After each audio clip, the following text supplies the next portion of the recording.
Uh, Now we are officially recording. Again, I'm Linda Ramirez Blessed. I'm joined by Emily Landsman.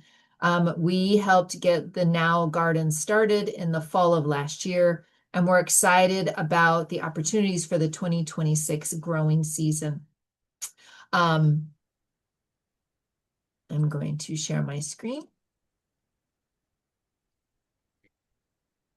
and put this in slideshow. All right. And I'm going to hand it over to Emily, and she's going to give us a little background on the garden, and then we'll get into the details of 2026. Okay. Welcome everyone. I think everybody here, everyone right now are Nestle folks. So if you've been to the garden, you have already know what it looks like, but a little bit of history. So the background here, the building at Wilson and North Oak and North Nash Street is going to be redeveloped at some point in the future. And middle of last year, the Rosslyn bid approached Monday Properties, who owns the building, and said, "Let's use this space for as a community space." And what developed was the Now. It's an outdoor garden space, event space. There's a mini dog park. And so for the next year, 2 years, maybe 3 years, we really don't know. It's just a pop-up community space. And FOUA was approached last summer about putting in an urban vegetable garden that will benefit our Plot Against Hunger program. We worked with Yellowstone, who's the landscaper who takes care of properties around Rosslyn and a lot of the Monday properties as well. And we developed the garden beds that you've maybe seen out there. And partnering with Nestle, who's our sponsor of the garden, and I believe of the whole entire Now park. So that's a really neat kind of partnership. We also pulled in Area 2 farms. They have supplied the soil, the growing medium that are in the beds right now. Area 2 is located in South Arlington. They are an indoor urban ag facility. They're really, really neat. They do tours once a month. They're really cool if you've never heard of Area 2 or been down there. But they have a really cool ag tech business. They're going to be expanding as well, but their soil is fabulous for container gardens. So if we move on. So the goal of this space was to create a community space, as I said, a gathering space. And you can see there on the right side are the actual garden beds. There's some cool little plantings. On the left side, they also put up, I don't know if you had ever been to this space before, but those decals on the windows are all new. So the idea was just to make this a fun space. Okay, if we move forward. So we had a launch. I think this picture was from the launch party in September, where we planted our first round of herbs and some greens. Everything is the goal of this garden is to be a communal volunteer project. So everything that is anything that's decided on will be a communally agreed upon vegetable. What if we're going to have greens, if we're going to do tomatoes, if we're going to do any kind of herbs, everything will be donated to Path Forward, which is located just a couple blocks away in the courthouse area. And what we need now is a good team of volunteers. So that's where you folks here tonight come in. And I think if we could move to the next slide. Okay, and this is where Linda will take over and talk about the way we're going to structure this garden. Thank you, Emily. As Emily said, it's a communal garden. and it is heavily dependent upon the volunteers. We do have an interesting structure, and that is because of the close relationship with the Rosslyn bid. They have ambassadors. We have individuals who regularly walk through the space and they help maintain the common areas. They make sure that there's no vandalism and they water. Last year we had to talk with them about not watering so much. So they do keep an extra eye out for the plants. But for us, we need a core team that is really focused on the planning of the garden, making sure we have the appropriate systems and infrastructure in place. And then we have a third group, which are our garden volunteers. It would be individuals who pop over during their lunch hour or come by on a weekend or participate in our on our larger work days around planting or harvesting, etc. For the garden stewards, who are the core team, they really will be there on a regular and consistent basis. And it's an opportunity to really take ownership of the garden. Last season, as I said, Emily mentioned that we had the kickoff would open on September 18th. We planted a few, maybe 2 weeks before that, just to make sure there A was little bit. lovely things in the ground, or in the beds. And we had our first harvest October 9th. And what you see are pictures from our first harvest, mostly greens, but uh, it adds up. It adds up quickly, and we were able to harvest 33 pounds in the fall. We closed for the winter November 15th, although we do still have several crops in the beds. We haven't been out there to check because the snow creep made it virtually impossible to get back there. But we do have things like kale that likely overwintered and may come back as soon as, with these warmer temperatures. So we might see that start to rebound. We had collards in there as well. And then we have some perennial crops that we put in each of the beds.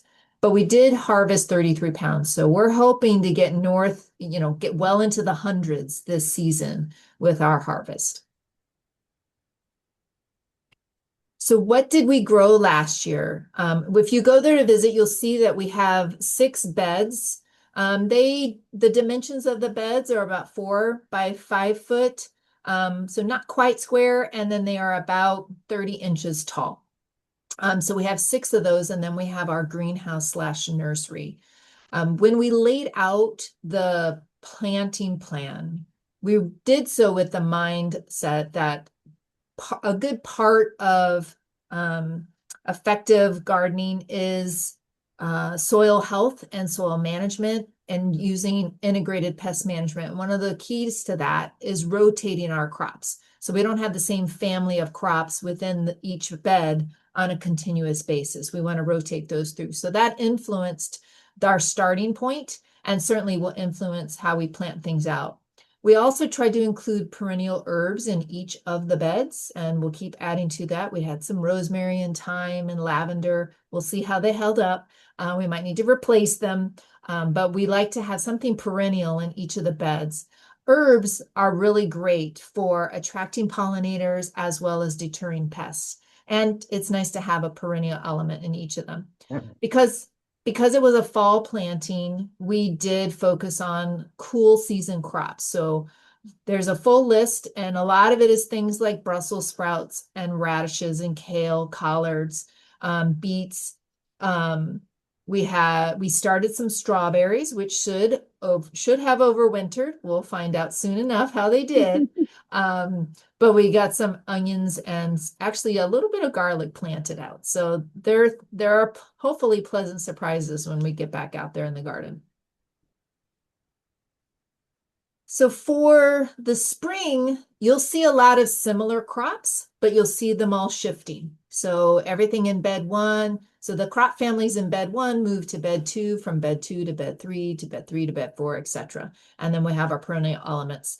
Then one thing that we're adding in the spring is that we're going to be planting potatoes in one of the beds.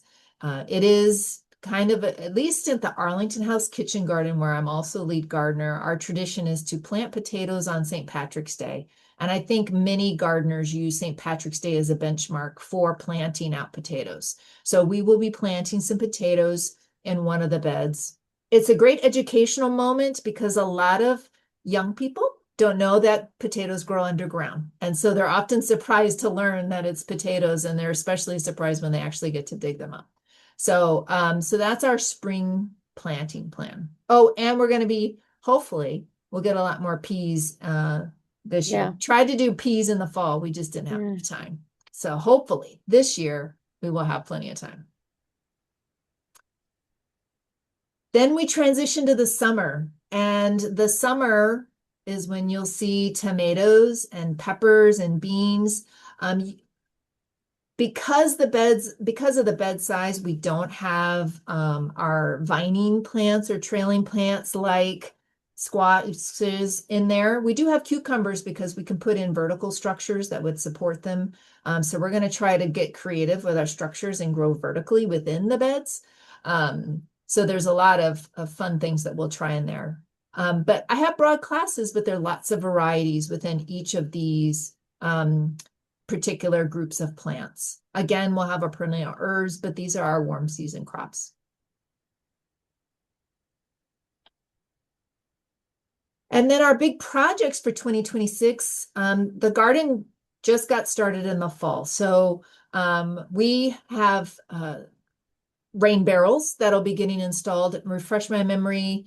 It was the students at HB Woodlawn, I believe, Yes. who painted the rain barrel. So if you might have Yes. seen them in the fall, if you went to visit in the fall, and Yellowstone is going to be um, helping to install the rain barrels such that there'll be one rain barrel providing irrigation to each bed. So we're going to hopefully have one set up in March.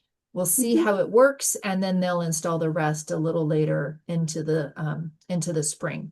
We still have to set up our compost bin and our composting system. We have to provide guidance and instruction about what should go in and set up management around that. So if you're really into composting or really want to learn more about composting, this may be the perfect job for you. So we are looking for a volunteer to help us get our composting set up. And then we will be trying to put our nursery to good use and seed starting. And we're going to talk a little bit more about that in a minute. Our regular work days, our regular work days are on Wednesdays from 12:30 to 1:30, so that hopefully all the folks at Nestle, if you want to take a lunchtime break and get outdoors, you can come on over to the garden. Because of its size, because all the raised beds are elevated to a height where you don't have to bend down. You can feel comfortable coming over in your work clothes and working in the garden. And the soil in the bed is so fantastic that honestly, you don't even have to wear gloves. You can wear gloves, but you don't really have to, and you're not going to get covered in dirt and get really messy. It's actually a really nice situation. And you can get a lot done in a very, very short period of time. Then we will also have Sunday work sessions. So for the residents in Rosslyn, we want to get them into the garden as well. So we have this Sunday time slot for them to pop out, but you are more than welcome to join us. And um, and then we'll have special events and activities. And the first one, I will hand back over to Emily to talk about. So, thanks to this weekend's upcoming weather, we're really not sure when this first activity will happen, but we're going to start some winter sowing. So, we use basically we're reusing old materials. We're reusing gallon water jugs to plant mostly greens. You could do tomatoes and herbs and do some other things in there also, but we're going to stick with greens this time. These are some of my winter sowing. The picture in the last slide also was just throughout the years. This is how I get my greens started. You basically, you make a little greenhouse, cut a slit through the gallon container, fill it with soil, some holes in the bottom, fill it with potting soil, and then seed it. Tape up the container, and there's your little greenhouse. That's it. You don't have to water it. You don't have to do anything to it, and everything will grow. There's no hardening period, so that's the adjustment time from, say, going if seedlings are raised inside to adjusting outside is called hardening off. There's no hardening period when you use this method.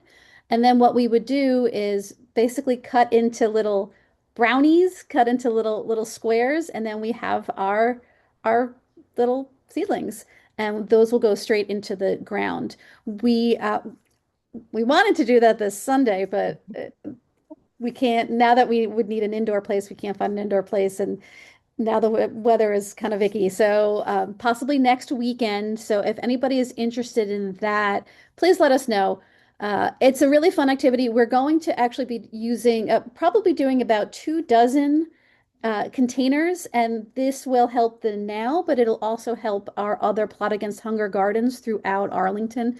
So these greens will be distributed. It usually takes about a month to 6 weeks for greens to be ready. So it is really good for winter. I'm sorry, for late winter, early spring vegetables, because then they're all ready to go right off the bat. So you'll be helping lots of other gardens in Arlington get an early start.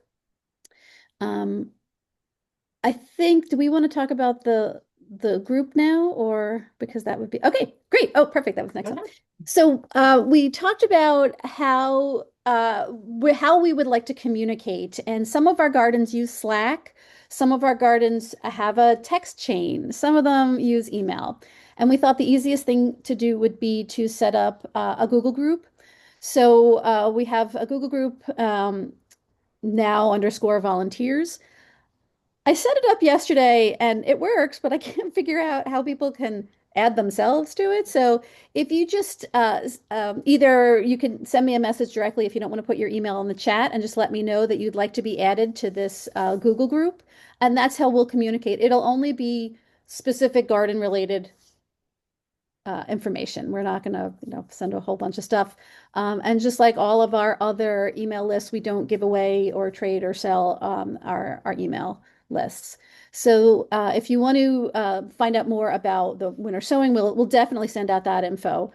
Um, and yeah, just get on that group. And Meredith, yes, we will definitely send you info about the winter sowing, and then you can post it on Deed. Yeah, Um, perfect. it does look like it'll be next week, but we'll know. But tomorrow lunchtime-ish, we'll really know when we're going to do it. Okay. It is a lot of fun. It is a relatively quick activity, and we will be using the mini greenhouse that we have right there. That last bed. That's again, if you've been out there, one of them has kind of hard sides. That's our greenhouse.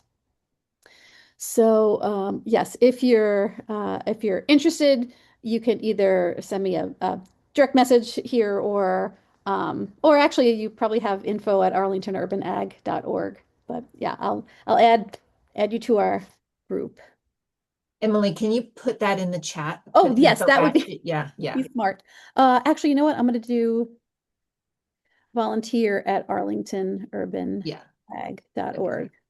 That's better. That's a And better then, address to use. yeah. So yeah, and then if you have if anybody else signed up and wasn't able to make this meeting, they can just email and say, "Hey, add me to the now list." So we'll do that.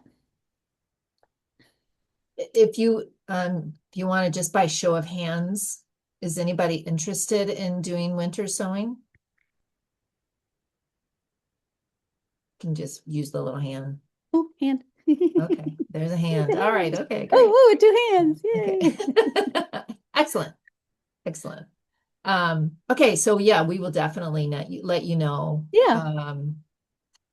Once we have a location secured, then we'll get that done. Yeah, it is a lot of fun. It is super simple, and it's something you can do at home. Hmm. Yeah. So with that, thank you. That's the end of our planned comments. So I guess I'll open it up for any questions. comments? For any of the Nestle employees, this is Meredith. You got emails from me, and I know that a couple of people last minute couldn't join, so I'll be sending an email to everybody afterwards who did sign up on Deed for this planning session. But the 12:30 to 1:30 Wednesday time slot that Linda was referencing, those we're going to call Workday Wednesdays at Nestle, and every Wednesday there will be either me or another leader for the garden who will walk everybody over from Nestle up to the garden. For anyone who doesn't know, it's literally a 3-minute walk. My desk, like I have the view of it, so that's how I ever learned what those garden beds were out there with Charlotte Cohen. But so you can always sign up for those Workday Wednesdays. We will be posting the volunteer opportunities on Deed so that you can also get the credit and everything for taking that hour. If you can only come for 30 minutes, that's also totally fine, and you can do any Wednesdays that you want. I think we said March 18th is the first one, right, Linda? Yes, I'm thank looking at my you. I did, I calendar. was so excited. So many things are going on. I forgot. Yes, March 18th is when we will officially be opening the garden. Although we will have our first, we'll be opening the garden on the Sunday before. What So is it's it? the 18th, 17th, 15th, 15th. 15th. March 15th, we will be opening the garden. But our focus will be just winter cleanup and seeing where we're at. And but March 18th will be the first Nestle Wednesday. Yep. And so starting then, we'll do it every Wednesday during that lunch hour. But like I said, if you can only come to part of it, that's totally fine as well. Just make sure that you sign up on Deed so you can get the volunteer credit. Um, and then anybody who, once you're there and get acclimated, anybody who would like to, be a lead and do a rotation, definitely let me know. I know that a few people were interested in that. And I do want to echo Linda's sentiment about it's you only have to get as dirty as you want. I have gone in my work clothes and you come back unscathed. So it's really, she has gloves and stuff if you want them, but you really don't even need them. So depending on, what the activity will be for the day, whether it's cleaning up or actually harvesting and everything, will be a little bit different, but you don't have to expect to get dirty or anything. Right. Yes. Awesome. Carolyn or Caroline? You had your hand Caroline. raised. Caroline, you Yeah. had your hand. Hey. Awesome. Yeah. Yeah, thanks for your time. I'm so excited for this. So for donations, whose responsibility is that? Is it just like as things are ready to harvest, they should be picked, or is that a FOIA or a Nestle task? That's a, Excellent question. yeah. That's an excellent question. Um, because Emily or I, usually and I are there in the garden. We will know when it's time to harvest and a good time to harvest, so we'll give direction. And Okay. at least in the fall, we would I would take the harvest directly to Path Forward. So the Cool. beauty of having it on Wednesday, especially in the midday, is that I can just go to Path Forward and they can receive it right away. And then the chef usually Awesome. incorporates it into the meals that he's preparing either that day or within the next few days. So the timing works out really well. But if once we get into the season, if you notice that there's a lot to be harvested, most of it can wait till a Wednesday or a Sunday harvest day. But as the season goes on, we can see if we need to make adjustments for how frequently Mhm. things harvest. But usually Um, on Wednesday Awesome. or Sunday, like things Yeah. are timed pretty well. That Cool. if it's not ready Wednesday, but it looks like it's getting close, Sunday is usually close yeah. enough Cool. that So you're not going to lose the harvest. So just so everybody knows, FOUA runs a produce uh, center, and it opens in May and it goes through October. We actually Mhm. have two locations now, one in North Arlington at Rock Spring Church, and the South Arlington location is at the Women's Club on South Buchanan Street. And gardeners will bring their homegrown produce or their garden grown produce, their roof garden grown produce like I have, and donate twice a week in the summer. And last year, oh, I'm blanking on the number. I think it was 20, almost 20,000 pounds. Uh, or maybe Uh, maybe it was closer to 14,000. I can't remember off the top of my I head, but think it's 14,000 14, yeah. pounds. And that's And just yeah. Arlington grown produce. So and we contributed 33 pounds of that in just 2 months. Yeah. So we'll be adding to that total. Even though we're not going to be bringing to the Produce Donation Center, we still keep track of all the produce grown, and that goes into our overall totals. Mhm. Um,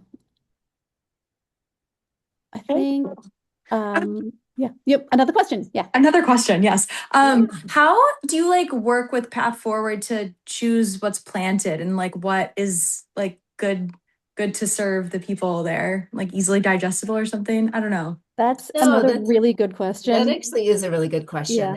And actually it's not unique to Path Forward. It's Okay. something with all of we have to talk with we have conversations with all of the food pantries, with AFAC, with Path Mm, Forward about client preferences. I mean, Path Forward's a little unique because it's more about what chef can incorporate into meals. And so a lot of like greens and things like that are very helpful to him. But for some of the pantries, there are cultural preferences. So I think some of the gardens are going to try growing Quixote this Great. year yeah. just to try to give them things. There's people prefer spicy peppers over sweet peppers, so our Mhm. gardens tend to grow spicy peppers more often. Tomatoes are a perennial favorite, but we found that the Juliet plum tomato is one very productive, but also has a longer shelf life. It's more usable, and so instead of growing like the big giant beef eater kind of tomatoes, we try to grow something that's going to be highly productive, but then also transport well, can be used by many people in meals and things like that, so it doesn't go to Yeah. waste. So That's it's so cool. so yeah, so we and then there are other unique things. I'll just throw in that I'm at the Arlington House Kitchen Garden, which is next to the Arlington House in Arlington National Cemetery, and it is a historic site. And so we grow a few special crops that would have been grown in the mid 1800s. So we have things like cardoon, we grew sorghum this season, so that we can educate and demonstrate. And interestingly enough, I've learned that sorghum, if we harvest it at the right time, the grain is edible and it is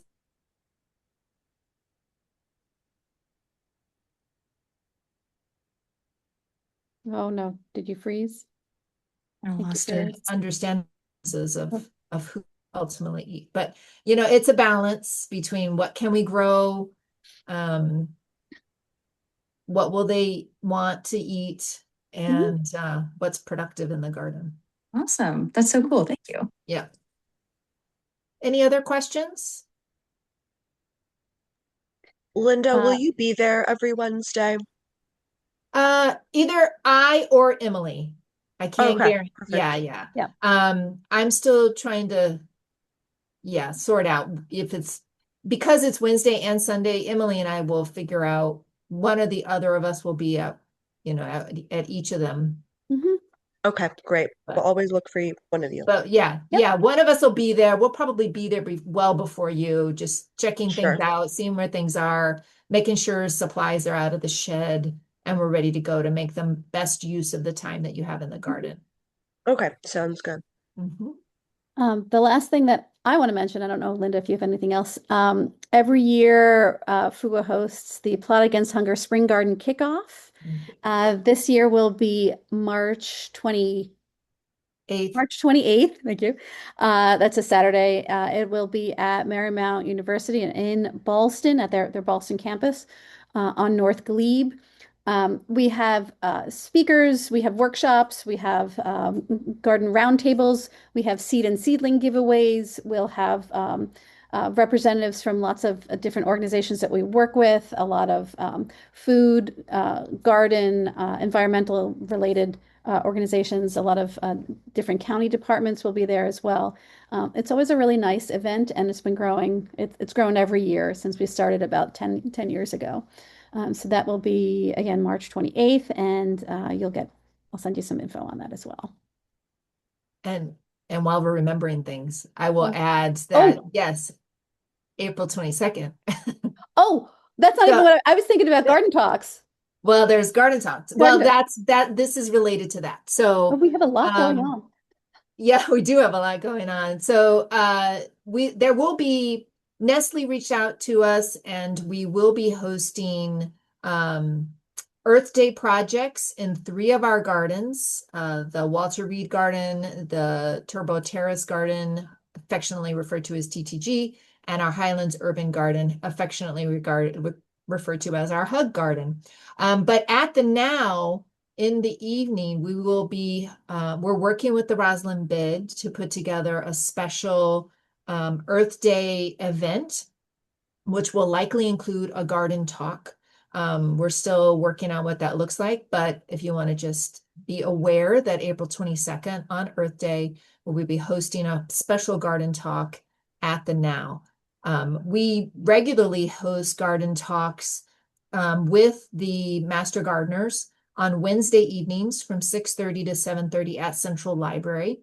They'll be the first and third Wednesday of each month beginning in March. So the first one is March 4th. And it'll be about planting the garden and getting it off to the right start. So there is a lot going on. And we'll share this with Meredith and she can share it all out with you. But I think that's the last and the end of the announcements. I just want to share this year's garden talk page. So they'll all be listed there. Yeah, so this will be our garden talk page. Well, and if there's a topic that you're interested in, please let us know. We're open to suggestion, and we're always looking for new talks, new things we can share with the community. So if you have ideas, we welcome them. All right, that's all I have for this evening. Thank you all for your time and attention, and Thanks, everybody. have a great evening. Thank you. Bye. Bye.